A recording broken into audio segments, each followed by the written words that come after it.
اس کے برعکس ہم سب کو کس نے بنایا؟ اللہ، اور بنایا اپنی عظیم قدرت سے۔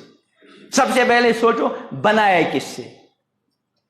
ایک گندے قطرے سے، ناپاک قطرے سے۔ ہم سب اسی سے بنے ہیں کہ نہیں؟ ہاں، قتل الانسان ما اکفرہ، اللہ فرمائے یہ انسان ہلاک ہو، کتنا ناشکر ہے۔ من ای شیء خلقہ، کس چیز سے اللہ نے پیدا کیا؟ خود اللہ فرماتے ہیں فَلْيَنظُرِ الْإِنسَانُ مِمَّا خُلِقَ، انسان کو چاہیے ذرا غور کرے، سوچے، دیکھے کس چیز سے اس کو پیدا کیا گیا ہے نا؟ فَلْيَنظُرِ الْإِنسَانُ مِمَّا خُلِقَ، کس سے؟ خُلِقَ مِن مَاءٍ دَافِقٍ، ایک اچھلتے ہوئے ایک نطفے سے، پانی سے پیدا کیا۔ پھر پیدا کرنے کے بعد اس گندے قطرے سے اللہ نے کتنی خوبصورت آنکھیں بنائی، اللہ اکبر، کتنی اچھی زبان بنائی، کتنے اچھے کان بنائے، کتنے اچھے ہونٹ بنائے۔ خود فرماتے ہیں الم نجعل لہ عینین، کیا ہم نے انسان کو دو آنکھیں نہیں بنائی؟ ولسان وشفتین، اور کیا ہم نے اس کی زبان اور دو ہونٹ نہیں بنائے؟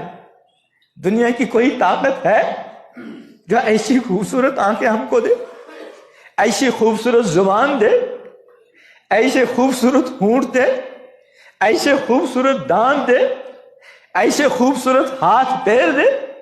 یہ سارا کا سارا کس نے دیا؟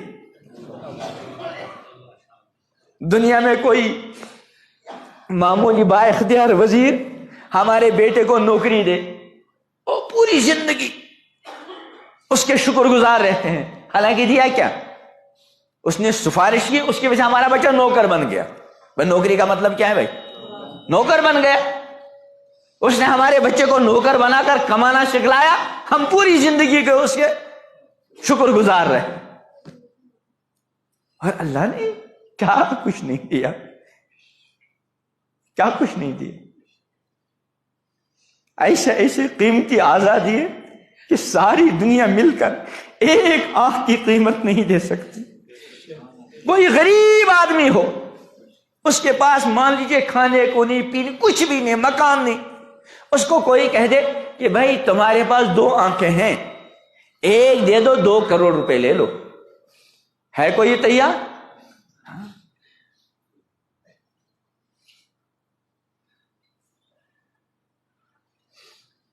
پھر ہمارے لیے کھانے کا پینے کا انتظام کیا، فرمایا فَلْيَنظُرِ الْإِنسَانُ إِلَىٰ طَعَامِهِ، پہلے تو ایک جگہ فرمایا فَلْيَنظُرِ الْإِنسَانُ مِمَّا خُلِقَ، انسان کو چاہیے کہ سوچے کس چیز سے اللہ نے اس کو پیدا کیا، اور یہاں فرماتے ہیں فَلْيَنظُرِ الْإِنسَانُ إِلَىٰ طَعَامِهِ، آدمی کو چاہیے کہ اپنے کھانے پینے پہ غور کرے۔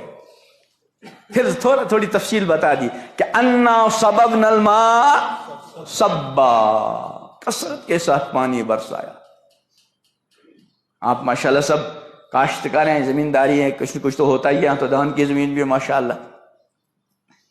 زمین کی خاصیت ہے اگر اس کے اندر بہت بڑا جانور ہاتھی دفن کر دو، 2 سال کے بعد اس ہاتھی کے دفن کی جگہ کھودو، ہاتھی کا نام و نشان ہوگا؟ سارا ہاتھی کیا بن چکا ہوگا؟ مٹی بن گیا ہوگا۔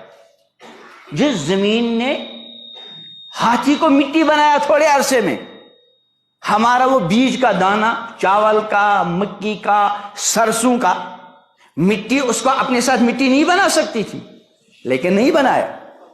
کیوں؟ اس نے کہ اللہ کو حکم تھا کہ اس کو مٹی بنانے کی اجازت نہیں، بلکہ اس کو حرارت پہنچا دو۔ آپ نے بیج بویا، 10-15 دن کے بعد آپ کا اندازہ ہو گیا، اب وہ بیج پھٹ کر اس کے اندر چھوٹی سی باریک سوئی پیدا ہو گئی، ہوتی ہے نا۔ آپ کو کوئی چیز زمین کے اندر لگانی ہو تو آپ پہلے کچھ نہ کچھ لاتے ہیں نا، بیلچا دگاڑ وغیرہ، اس سے وہ صاف خسرا پھر ڈالتے ہیں۔ اب یہ باریک سوئی ہے، 15 دن ہو گئے بیج کو، اب اس میں جو ہے سوئیاں نکل چکی ہیں، اب ان کو باہر آنا ہے۔ اب کبھی زمیندار نے یہ کیا چلو میں اوپر والی مٹی ہٹا دوں تاکہ سوئی کو باہر آنے میں آسانی ہو؟ کیا کبھی آپ نے؟ اور اگر کریں گے تو سوئی بیچاری کا جنازہ نکلے گا، لیکن اس سوئی کو بہرحال آنا ہے باہر، اور اس کے لیے زمین کو پھاڑنا ہے۔ اللہ فرماتے ہیں ثم شققنا الارض شقا، پھر ہم نے زمین کو پھاڑا، آپ کے لیے میرے لیے پھاڑا۔ فَأَنبَتْنَا فِيهَا حَبًّا وَعِنَبًا وَقَضْبًا وَزَيْتُونًا وَنَخْلًا وَحَدَائِقَ غُلْبًا وَفَاكِهَةً وَأَبًّا مَتَاعًا لَكُمْ وَلِأَنْعَامِكُم، ہم نے اس سے غلجات پیدا کیے، میوے پیدا کیے، انگور پیدا کیے، کھجوریں پیدا کی وغیرہ وغیرہ. کیوں؟ متاعا لکم ولانعامکم، ایک تو تمہارے فائدے کے لیے کھانا بھی، اور ولانعام تمہارے چوپایوں کے لیے گھاس وغیرہ.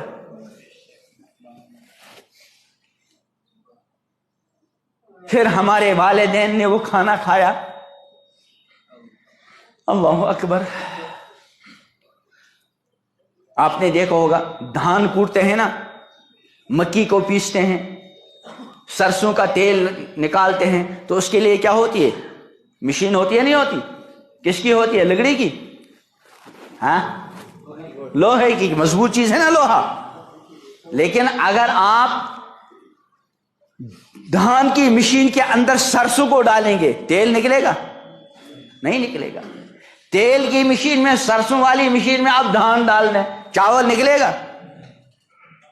آپ کو پھلوں کا رس نکالنا ہے، اس کو آپ دھان کی مشین میں ڈالنے، نکلے گا؟ پھر وہ لوہے کی مشین 2 3 4 سال اول تو مسلسل نہیں چل سکتی 24 گھنٹے. اگر 24 گھنٹے چالو رکھی جل جاتی ہے نا بعض مرتبہ. 1-2 سال کے بعد اس کے اوزار خراب ہونے شروع ہوتے ہیں، 8-10 سال کے بعد سارا نظام ختم. ہمارے اندر اللہ نے چھوٹی سی مشین رکھی ہے، میدا، 24 گھنٹے اب بھی چل رہی. میں بول رہا ہوں، آپ سن رہے ہیں، میری مشین بھی اپنا کام کر رہی ہے اور آپ کی مشینیں بھی کر رہی ہیں. ہم چاول کھائیں، گوشت کھائیں، بریانی کھائیں، مکی کھائیں، چاول کھائیں، جو بھی کھائیں، بس یہ بھی. اور ہے کس کی مشین؟ نازک گوشت کی. نازک 50-60 سال سے چل رہی ہے. بعض کی تو شاید اس مجمع میں 70 سال سے بھی چل رہی ہوگی. کبھی سروس کی.